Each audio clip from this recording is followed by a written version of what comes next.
और मेरे साथ रेप की, और वो और उसका हस्बैंड मिल कर के मुझे बहुत बुरी तरीक़ा से फंसा। भी कॉल करके बोलती है कि तुमको आना पड़ेगा। वो बुलाती है दानापुर के हाँ स्टेशन के पास तुम आओ। हस्बैंड पूरा टॉर्चर करते थे कि तुमको करना पड़ेगा इसके साथ। अच्छा, हाँ, टॉर्चर करके बोलते थे करने के लिए। हाँ, मतलब कि इसका रिलेशन बनाने के लिए। हाँ, रिलेशन बनाने के लिए।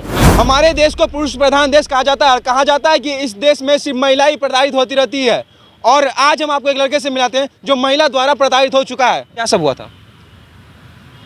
हम उसके कंपनी में हम काम करते थे और उसके साथ हेलमेल हो गया, और वो हमको ज़बरदस्ती फ़ोन करके बुलाई और मेरे साथ रेप की, और वो और उसका हस्बैंड मिल कर के मुझे बहुत बुरी तरीक़ा से फंसा दिए हैं। और बार बार पैसा मांगते हैं और धमकी देते हैं। नहीं देने पर वो बोल रहे हैं कि हम बुरी तरीक़ा से फंसा देंगे, घर से उठवा देंगे। और बोल रही है वो कि रास्ता में जहाँ जाओगे हमको इतना पहचान है, हम जिला अध्यक्ष में खड़ी हुई हैं जी, हमको तुमको गाड़ी सहित लखवा देंगे, तुमको पैसा देना पड़ेगा। क्या नाम है उस महिला का, उसके पति का? उस महिला का नाम मुन्नी देवी है और उसके हस्बैंड का नाम कृष्णा दास है। कहाँ का है सब? ये सब फतेहपुर पटना का है। फतेहपुर पटना का है। और एक चीज़ बताइए कि आपका जो रिलेशन चला वो कितने साल तक चला?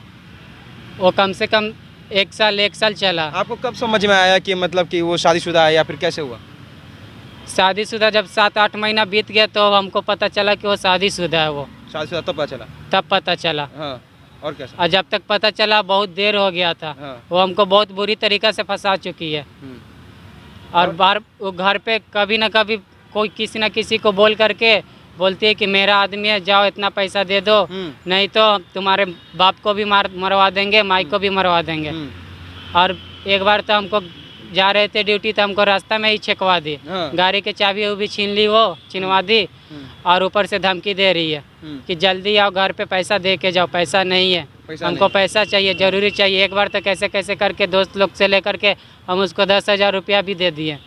फिर वो करे कि हमको और पैसा चाहिए। अब 10,000 12,000 सैलरी हम कमाते हैं, हम फैमिली को देखेंगे कि हम उसको देखेंगे। मतलब कि और पैसा मांग रही है। कहा जाता है कि जो महिला जो देवी का रूप है, लेकिन ये ऐसी राक्षसनी है जो पैसा बर्बाद करती है, लड़कों को लूटती है। और लड़के को देखिए कि किस तरीके से बदनाम कर दिए, किस हद तक गिरा के रख दिए कि समझिए कि लड़का जाएगा तो जाएगा कहाँ, पैसा देगा तो देगा कहाँ से। एक बार पहले ही 10,000 रुपये लूट चुकी है, अब और लूटने की कोशिश कर रही है। अब बताइए कि ऐसी ऐसी महिला हमारे समाज के लिए घातक है कि नहीं है? और क्या, और बताइए कि और क्या सब हुआ था? और तो वो अभी भी कॉल करके बोलती है कि तुमको आना पड़ेगा। वो बुलाती है दानापुर के हाँ स्टेशन के पास तुम आओ। और यहाँ पे उसका माताजी का इलाज चल रहा है, उसमें पैसा हमको चाहिए, तुम जहाँ से ला कर दो। जहाँ से ला कर दो? हाँ, मतलब उसके माँ का भी इलाज कराओ, उसका बच्चा भी होगा तो? हाँ, बच्चा भी है। हाँ। बच्चा हक देगा, उसका भी पैसा लाओ। सब कुछ के वो मेरे से पैसा मांगती है। और घर वाला भी मेरे को सपोर्ट नहीं कर रहा। वो तो सब घर से निकाल दिए, बोल रहे कि तुमको बाहर जो करना है तुम देखो, मर जो चाहे जो कर जो। अब बताइए कि महिलाओं के लिए तो एक से एक कानून बना है, लेकिन मर्द इस हद तक प्रताड़ित होता है कि उसके लिए एक भी कानून नहीं है। अब बताइए, हमारे संविधान में, हमारे कानून में कहा गया है कि जब महिला का रेप हो जाए तो उनके लिए बहुत सारा कानून आ जाता है, उनके लिए पूरे सड़कें जाम हो जाती है, धरने पे सब बैठ जाते हैं। लेकिन एक लड़का का जब रेप हुआ है तो उनके साथ खड़े होने के लिए कोई नहीं, इनका परिवार इनके साथ खड़े होने के लिए नहीं है। तो सोचिए बाहरी लोग कैसे खड़े होंगे, ये किस तरीके से जी रहे हैं, किस तरीके से खा रहे हैं, किस तरीके से पी रहे हैं, किसी को कोई ठौर ठिकाना नहीं है। लेकिन इनको ब्लैकमेल कर रही है, लेकिन अकेले वो महिला नहीं कर रही है, उनके हस्बैंड भी करते हैं। अब सोचिए कि एक तो अकेला ही है, इनके साथ न जाने कितने लड़कों को फंसाए, कितने लड़कों की ज़िंदगी बर्बाद कर दी होगी ऐसी ऐसी महिला। जब वो बहुत बोलने लगी तो अंदर से बहुत अच्छी लगा। मेरे बहन भी बोले लगी कि मेरा कैसा भाई है, ये कर्म करता है। मेरा चाची उची बोले लगे। तो एक बार तो हम दवा भी खा लिए थे। कौन सी दवा खा लिया? मरने का दवा खा लिए थे हम। और उसके बाद इलाज हुआ, उसमें 10-15 हज़ार रुपया खर्चा हो गया घर से। उसके बाद इलाज चला, नहीं हो 10 दिन तक इलाज चला मेरा। फिर आए तो फिर हम उनको बोले भी कि देखिए मेरा तबीयत ठीक नहीं रहता, जे तंग मत करिए हमको। तो बोल रहे कि कितना दिन तबीयत खराब रहेगा तुम्हारा, रोज़ तुम्हारा बहाना है, तो बहाना तुम मार रहा है, जल्दी से आओ घर पे। हम बोले कि ड्यूटी जाना है। घर पर जाकर क्या करते थे? घर पे जाते थे, घर पे कोई नहीं रहता था उसका मेरे जैसा बेटा है। अच्छा। और उसको बेटा को भगा देती थी, बोलती थी कि जाओ इस सामान लिया गौरी चक से, जो काम है।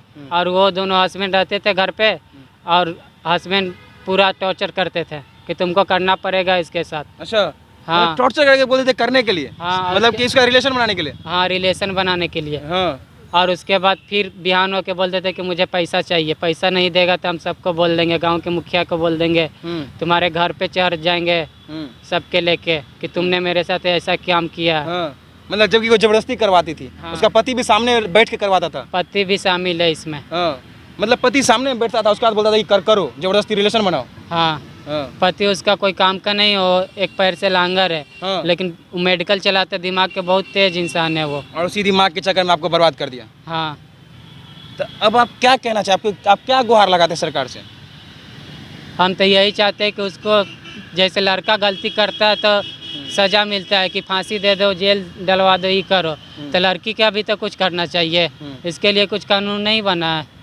कानून उस लड़के के लिए नहीं है, सिर्फ महिलाओं के लिए कानून। महिला प्रताड़ित होती है उसके लिए कानून है। मतलब लड़की कितनों शोषण कर ले उसके लिए कानून नहीं होता है। जो महिला जो थी, महिला आपसे जब बात करती थी, आपको जब फंसाई, तब वो बताई कि हम शादीशुदा हैं? नहीं, उस टाइम नहीं बताई वो। उसके बेटा से मिले, उसके पति से मिले आप?